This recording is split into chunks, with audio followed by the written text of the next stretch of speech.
استیون هاکینگ دیگر نیست. یکی از دانشمندان معروف جهان در سن 77 سالگی در خانه‌اش در شهر کمبریج درگذشت. در این باره خویشاوندان فیزیک معروف خبر دادند. او که همیشه در ورطه مرگ بود، مشکل ترین معماهای زندگی انسان را می‌آموخت. سال 1963 معلوم کردند که استیون هاکینگ به بیماری خواب اندام گرفتار است. طبیبان می‌گفتند از 3 سال بیشتر زندگی نخواهد کرد. آن زمان 21 سال داشت. تحقیق پیدایش کائنات و چاله‌های سیاه به او معروفیت آورد.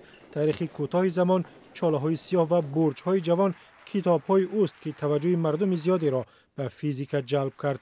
کتاب او و دخترش لوسی درباره سرگذشت‌های پسرک خرد جورج در کیهان در بین کودکان محبوب شد و جوانان زیادی را به سمت علم کشید. نوابسته به بیماری وزنین 2 بار ازدواج کرد. از همسر اولش جین وایلد که سال 1965 ازدواج کردند 3 فرزند دارد. بعد جدایی از او در سال 1995 پرستارش را به زنی گرفت و 11 سال با او زندگی کرد.